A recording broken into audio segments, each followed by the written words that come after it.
I do good to look at anything in this thing. There's lights, camera, action.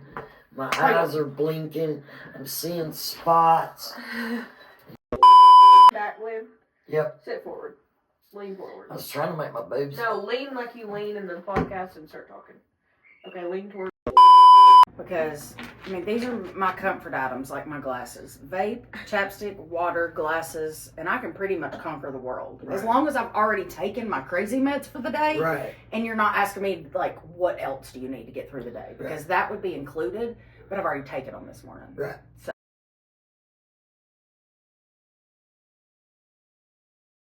Welcome back, everybody, to another episode of the Turning Point Podcast with Leanne and Lynn.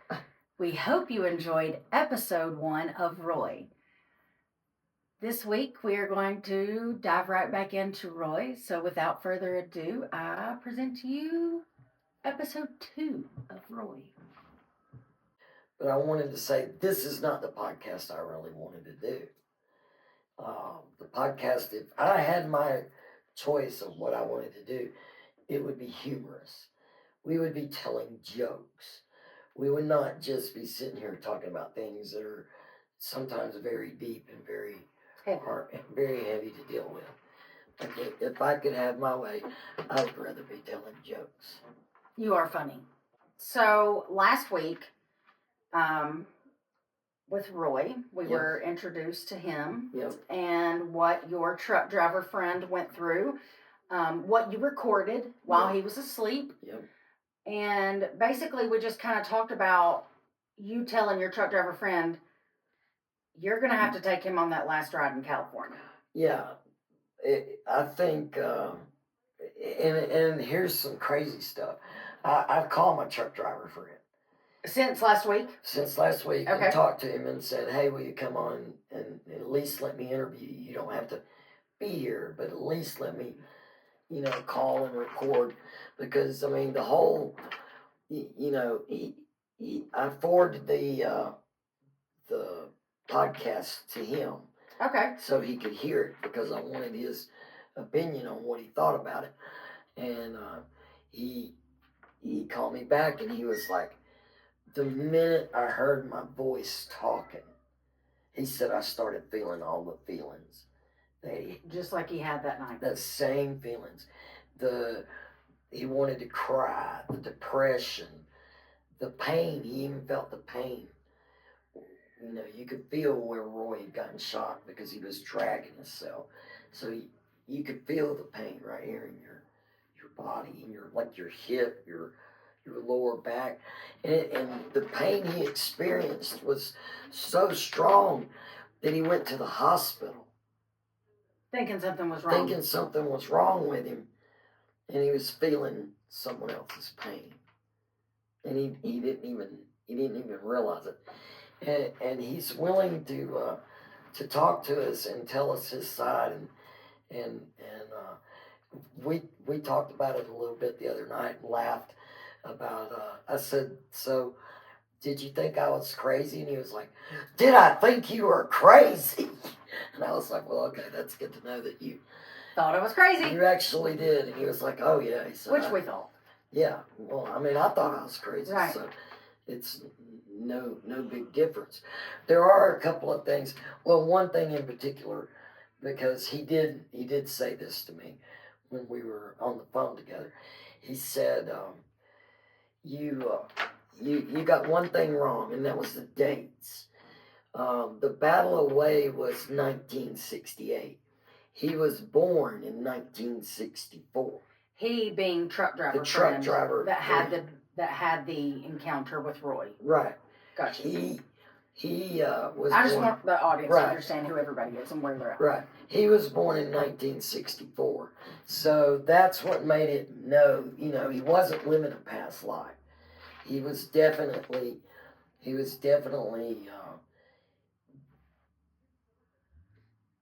I'm not going to use the word possessed. A conduit. Is that the right word? Yeah. That's what he did.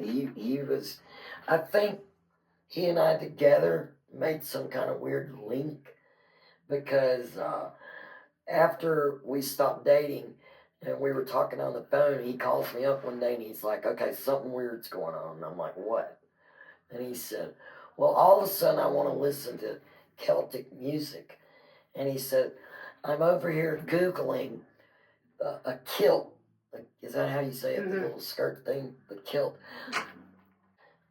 He said, I said, what are you doing? He said, I'm Googling a kilt. And I'm like, you're what? And he goes, I don't know. For some reason, I feel like I want a kilt. And we're sitting there talking, and he's like, okay, you're not going to believe this. And I'm like, what? And he goes, this truck driver just got out, and he's walking across the parking lot, and he has a kilt on. And I'm like, we are not going through another one of these, buddy. We've already got Roy. I'm not ready for this. I'm not ready for some Viking. Roy 2.0. Right, that would have been insane. But it was good getting to talk to him. I can't wait for us to have him on the show so you can hear him. He was blown away. I mean, he's so blown away. He's not told one person. Not one person in his family knows. Not one friend. I'm the only person that knows that this even happened. And honestly, that doesn't really surprise me too much. One, because of his religion. And two, I'm assuming that that's his first time having any kind of paranormal, spiritual, whatever encounter. Right. And I'm pretty sure I told him up front before we even got, I know I did. Like, I know that's something I try to tell people, a man up front, because here's the thing. When you got spirit on your side and somebody's lying to you, spirit's going to make that Charlie Brown teacher noise. That wah, wah, wah, wah, wah. I'll hear that in my ear. That's when I know somebody's lying to me. Now, whether or not I let them know that I'm hearing that sound, that's on me. That's like me, you know. I will call you out, but I don't have proof. It's just that feeling. Well, it's that sound. It's that wah, wah, wah, wah, wah, wah. Yeah. Like, I am feeding you a line of crap right now. And that's literally what it's saying to me. So this gift makes it very hard for me to be with anybody on a permanent basis because, you know, it's a lot for me to deal with, and I can't imagine what it's like for somebody else to have to deal with, and especially somebody that has never dealt with it, right, ever. And you know, it gets weirder and weirder for me, but I mean, I'm to the point now where I'm not going to say, oh, you know, that's the craziest thing that's ever happened, because every time I say that, it gets crazier. But there were two platoons, whatever they're called. One was Roy, one was his friend. When they came out of the jungle, you know, they were only trained to fight in the jungle. They weren't trained to fight door to door. So when they came out of the jungle and went into these buildings, Roy went into one, his friend went into the other. Then they threw a hand grenade in on the side with his friend. They all ran out of the building. The explosion happened. They all went running back in. Roy was having bullets raining down on him. That's the way he said it to me. They were raining down on him. And I said that to his friend, and his friend said, yeah. I said, he looked out the window, and he could see Roy laying on the, out in the middle of the courtyard. And Roy was dragging himself across the courtyard. And he turned to his friend and said, we need to go save Roy. And the guy fell over dead right there in front of him. The guy that he said that to? Yeah. The guy he was with, he fell over dead. And I think he was there a couple of days before the Marines came and got them all out. Like, I don't know how all that went down. And if there's a way, I'm going to do my best to try to get him on here. Like, even if it's just by the phone call. Um, but I know that was probably a lot for him to have to deal with because my conversation takes him straight back to that moment. And that may be too hard for him to handle. But now, something else that the truck driver and I were talking about. Okay, so the truck driver left to go to California. You know, I told you he was supposed to be going to Pennsylvania. Yep, got a call. Hey. Yeah, you got to go to California. So he gets in his truck and he's headed to California. And I'm like, okay, this is what I want you to do. I want you to record yourself every night while you're sleeping. And if anything wakes you up, instantly go back and check your record to see what you were saying. So here he is talking.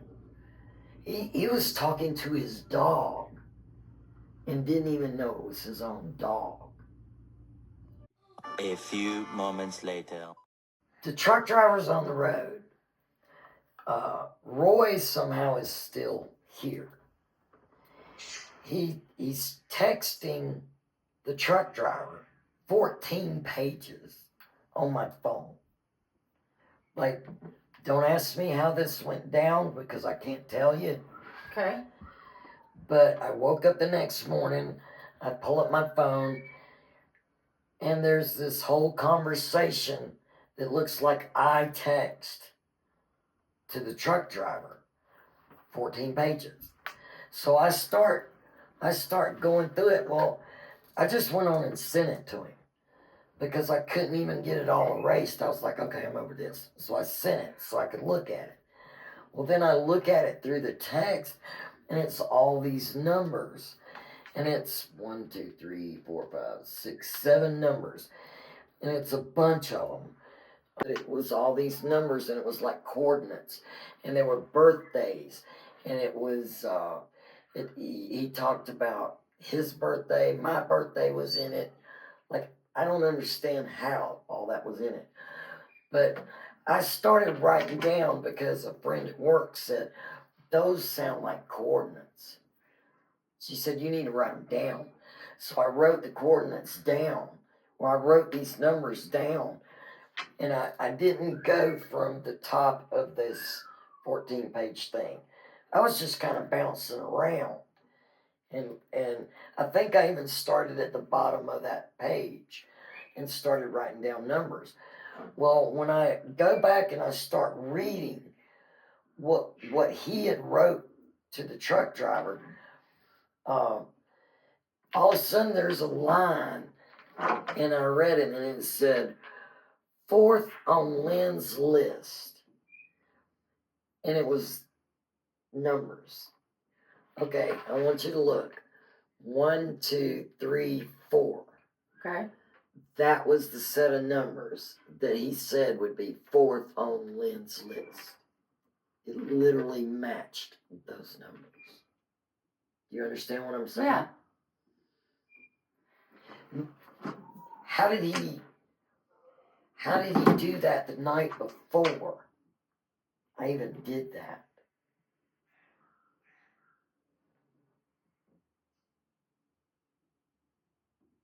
Fourth on Lynn's list. Yeah, it literally read, it said, So what does this number correlate to? I don't know. So you still don't know? I have no clue what any of these numbers coordinate to. But it was 517-8026. And I wrote down, because she told me that it was she said that's numbers that could be coordinates.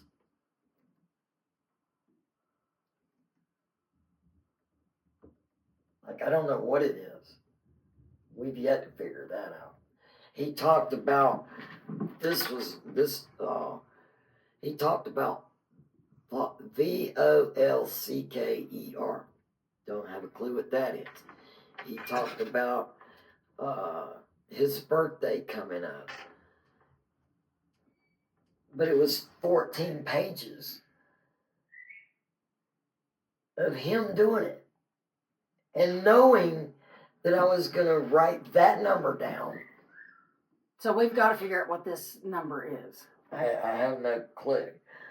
Now, while the truck driver's on the road, I had him recording every night that he was headed to California. I said, stick your phone on record. If you wake up for any reason, you need to look to see what the reason is. Now, for some reason, I didn't write this part down, but he woke up one morning and he said, it was the craziest thing. And I said, what was it? And he said, he rides in this truck with his dog, and his dog's name's Ty, I think. And he said the dog started whining and it woke him up. And I said, well, you need to go and right then and listen to see if you recorded anything, if that was what woke you up, the dog, the reason. And he says, well, yeah, I guess I was Roy. And I was like, well, what did you say? And he goes, well, he was saying, wow, you're a cool dog. I bet you got a neat name like Spike or Ranger. Like he was, and it was his own dog. He was talking to his own dog. And Not knowing that it was his dog. Right, that it was his own dog. Right. Yeah. He was Roy talking to Ty, and he was saying, or T, or whatever the dog's name is, and he was saying, oh, I bet you got a good name like Ranger or Spike. And I said, yeah, your dog is like, dude, who are you? Like, why are you talking to me like you don't know who I am? Right, and he was whining at him, whining at the truck driver, like, why are you even calling me these names? Yeah. And I thought that was pretty funny. But during his recordings, this is some of the stuff that he had said to me too, while he was sleeping during the first couple of rounds before I recorded him. I couldn't remember all the things he was saying to me, but he recorded it at 3:01. He said, watch that tripwire. You don't see it right in front of you, dipshit. Fucking jungle is covered up with booby traps. The sooner you realize it, the longer you're going to live. Like I told you, like I told you before, take that flak jacket off. Ain't gonna stop no AK-47. It's just gonna make you sweat. You need you ready to go. Need you full of energy. Need you hydrated. You gotta drink as much water as you can. Then at 2:18 on a different day, see it's tied here, stretches over that tree. Move that leaf right there. What's behind it? Looks like and I don't know what he said right there, but he said, looks like something. Looks like a fire or something. He said, blow you in half. Oh gosh. Oh man, you have to watch every step in the fucking jungle. Man, it's booby traps, it's snakes, it's gigantic fucking spiders. He said, booby traps, a tripwire, and this fucking thing come flying at you with fucking bamboo spikes in it. I've seen dudes fucking impaled. You gotta keep your head on a swivel. And he's laughing as he's saying this. And he said, fuck, I just want you to stay alive, Turner. And those were his words that he recorded while he was in the truck on the road to California. So obviously, Roy was jumping from here to there. He was probably hitching a ride once he figured out truck driver was going to California. Well, I think he had to know the truck driver was going to California before. For sure. Before any of this. Like, I think all this was set up. Oh, it probably was. It played itself out. Here's my way in. Right. Oh, and this dude is going to be there, and he's actually going where I want to go. Where I need to go. Final wind in my... That's all I think about every time is the wind in my hair. Just the sun on my face Yeah. and the wind in my hair. Like that's all he wanted to do. And he wanted to ride in his ragtop. Ragtop. Which is, I mean, it makes you want to cry. Yeah. Like it's sad to hear how lost and how, to think about a 19-year-old kid trying to save other 19-year-old children. And one of them, I think it was Turner. Turner was only there for 1 week. He was in Vietnam 1 week. And was killed? And was killed. Like, I don't even know how to, that's just a lot. Now, when he's talking about, now wait, I'm going to really. And 19-year-old boys now ain't the 19-year-old boys that was back then. No. So, but they're still being recruited. That's what I'm Right. like, oh my God, it's so scary. Right. Okay, so he's talking about, now this is going to get even crazier. He's talking about you got to keep your head on a swivel. And he's talking about the bamboo spikes and all that and the stuff coming at him. Okay, so when I talked to my son about this podcast, he said, Mom, do you not remember when we lived in Macon, Georgia, and we had bamboo forests? And I was like, yeah. And he goes, do you think that was what made us build the bamboo huts and all that stuff? And the minute he said it, I mean, I can remember, here are these like 10, 11-year-old kids, maybe not even quite that old. They are, hey, can we go build a hut in the woods? Sure, go build a hut. They get bamboo and they tie this bamboo together and they made a house almost. These little kids.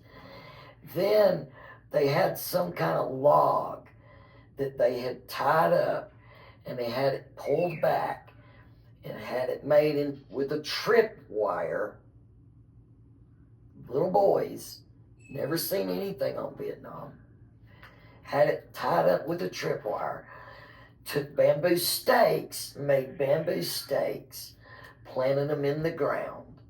Had it so that if somebody came in there and hit that tripwire, the log would hit them and knock them into those stakes. These are little kids. Like when he said, Mom, I want you to come see what I built.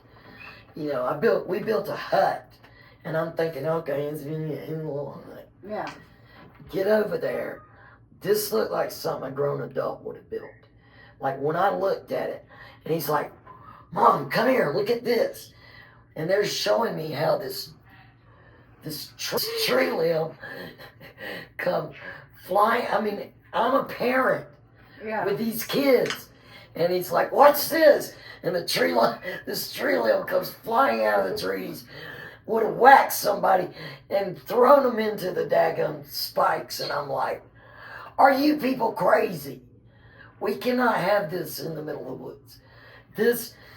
They're like, but we're protecting ourselves. And I'm like, from what? This is not protection. You don't need protection in Macon, Georgia. And he said, Mom, do you think that was Roy that had us building that? And I was like, no. I think somehow maybe one of the Vietnamese somehow was in on that. Because Roy wasn't out there building bamboo huts. Roy wasn't sticking stakes into the ground. He was seeing those things. He was seeing those things. Right. But now I don't know that, I know my son, there's no doubt my son has the same thing. His son has the same thing. So I don't know. Maybe he was dreaming it. Maybe Roy was, teaching him how to do it. Or not teaching him, but showing him what he saw. Right there. And he was like, oh, well, I can build that too. Right. Like I don't, to this day, I don't understand where their knowledge of any of that came from. Like it was something an adult would have built. It wasn't something 3 little kids would have come up with. I just, this is my way of trying to figure all this out. All right, y'all, that does it for another episode of the Turning Point podcast with Leanne and Lynn.